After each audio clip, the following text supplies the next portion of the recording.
Welcome back. Good morning, good afternoon, good evening, whatever time of the day you're watching this. For me, it is currently in the AM on a Wednesday. We are approaching leg day, but this video, I'm going to be popping up some pull clips from my pull session yesterday, and I want to talk everything about back, bicep, rear delt training, lats, upper back, the whole shenan, man. I want to talk through it because as a beginner, I'm going to pop up some pictures of my back development. Obviously, my lats and biceps are weak points of my physique, but they have been brought up a lot in the past couple months, okay?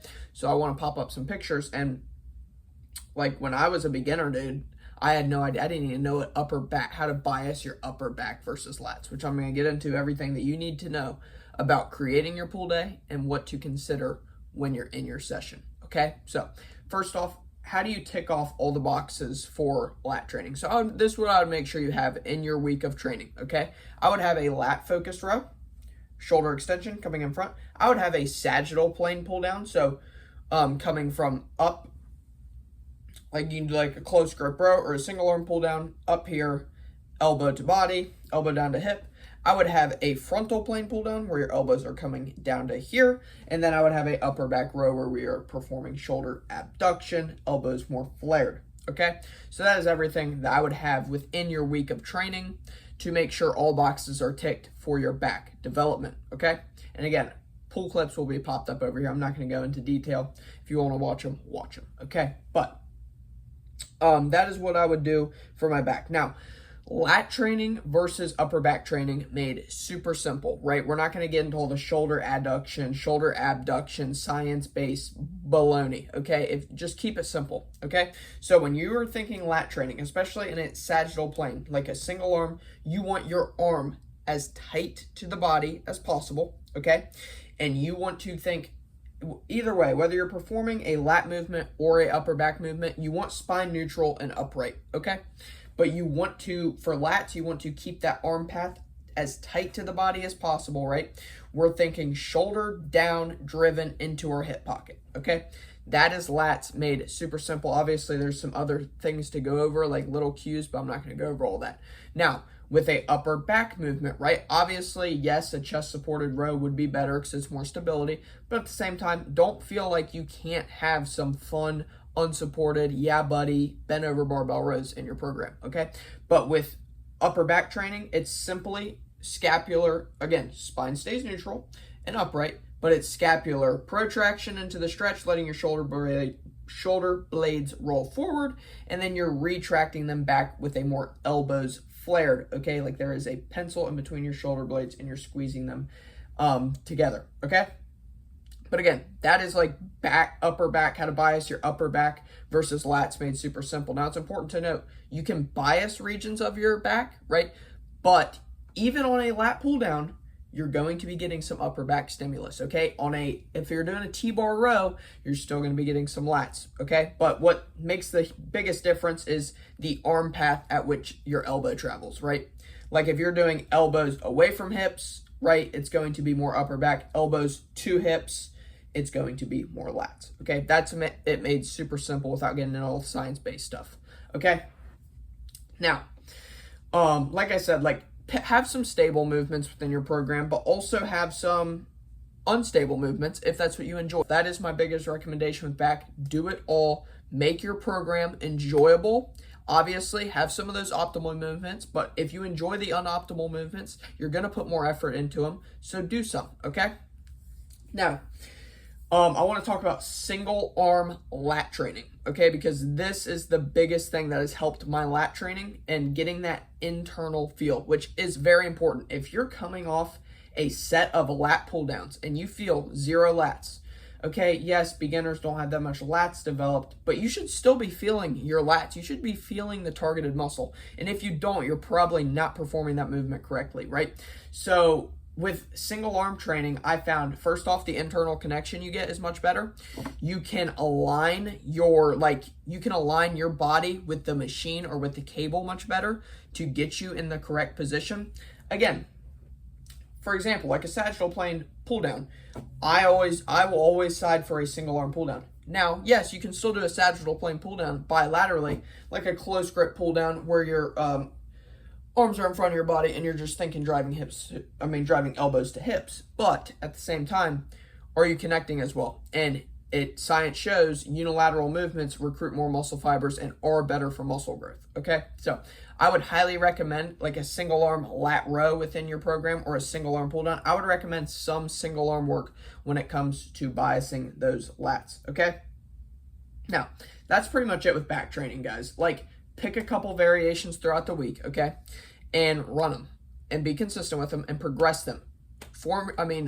Video your sets, review your training, make sure you're performing them properly, make sure you're getting an internal feel. If you're not, you're probably not performing that movement correctly. I'm not telling you to train for the pump, but you should have a pump from having good sets with proper setup, execution, tempo, range of motion, and taking it there with the intensity, okay? So, now, biceps. With biceps, so a lot of people, you hear like, you only need one bicep curl. True, you do, but I feel like if you choose not to have two, you're kind of leaving progress on the table. Because why wouldn't you want to tax the short, like a preacher curl, like an elbows in front of the body curl, where it's heaviest here? And then why wouldn't you want to tax the lengthen as well when you're at the bottom, like a behind the back cable curl or like a incline dumbbell curl, recline curl? I feel like it's kind of pointless unless your biceps are a super strong point. Then I understand maybe the one variation.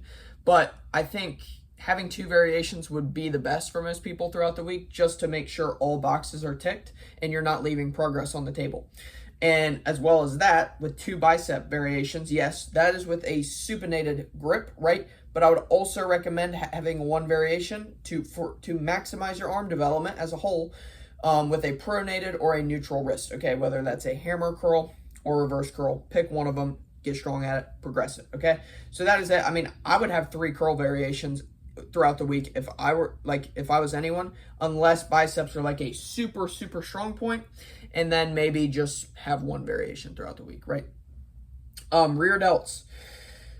A lot of, the science shows you don't need rear delts. And yes, I get that. Upper back, if you do an upper back row with your elbows flared, you're going to get a lot of rear delts, okay? There's no doubt about it. I'm not arguing that.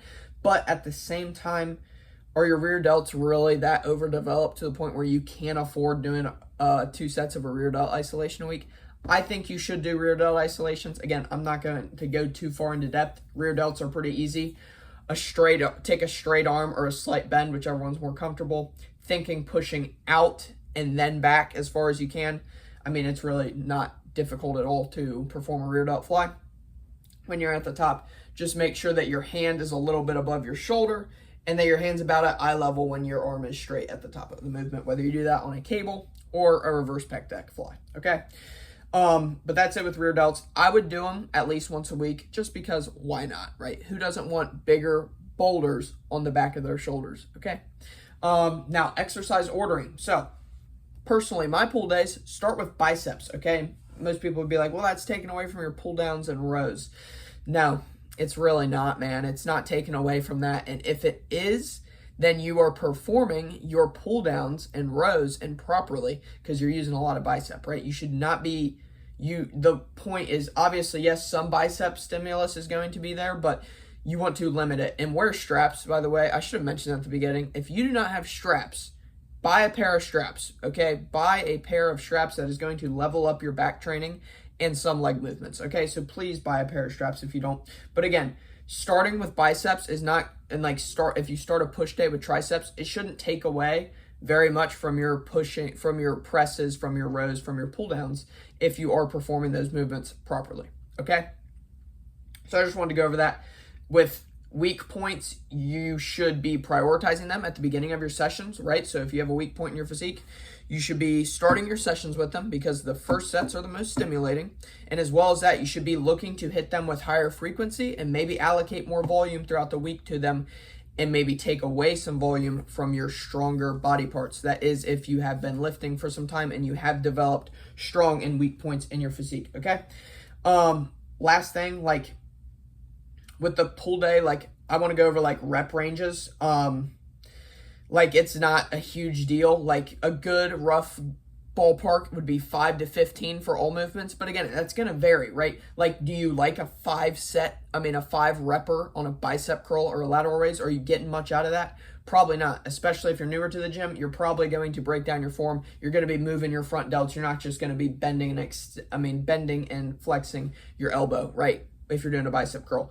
Again, like some movements, like it's just going to vary, right? Like for a press or like a leg press, like I don't want to be doing a 15 rep set. I want to keep my rep range in that like 6 to 10, right? But if I'm doing like a bicep curl lateral raise, I don't mind my reps going up to that 12, 13, even 15 reps, okay? Just because I connect better with them. Do what you enjoy, right? And that works best for you. And you'll figure that out along the way. Again, there's a time and a place for rep ranges, and it should vary movement to movement, okay? But that's not even important at all. Like rep ranges don't matter. They're irrelevant if you're not training with proper form, execution, and intensity, right? Train hard, train with proper form, video your sets, analyze your form. That is the biggest regret I made as a beginner, was taking that first year of training and just like, yes, going in and training hard, but not training to a high standard at all, and not like knowing how to breathe, compose myself during my sets, and actually take the set there. I thought I was training to failure because I was flopping around like a fish, ego lifting, but I wasn't, okay? That is not what's hard. What's hard is staying locked in during the set and making that first rep look identical to that last rep, other than a slower concentric speed, okay? That is hard. But again, that is it. That is my little ramble right here, a little 12-minute education on pull days, upper back, lat training, what I would do, how structure a pull day. Obviously, if you want me to craft you up a pull day, maybe just DM me over on the Instagram, PhippsFit. I'll help you out if you have any questions, not even interested in coaching. You just have questions about anything, training, nutrition, recovery. Let me know. More than happy to help you out. But again, if you are interested in my coaching, you can head over. There will be a link in the description below. You can inquire there. I'll send over a free inquiry response video. Then we can chat, or if you just have any questions, head over to the Instagram. You can inquire through there as well, or just DM me with any questions at all. I'm going to leave it here.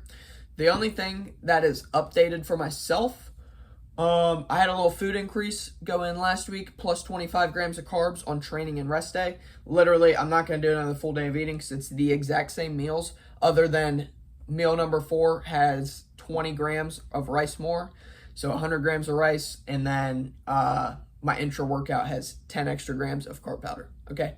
Rest day was like the same. It was 2 small food increases, nothing fancy, just same meals, just a little more food with those meals, okay? Same food sources. But I'm gonna end it here. Hopefully you took something away. If you did, like and subscribe, and we will catch you boys in the next one.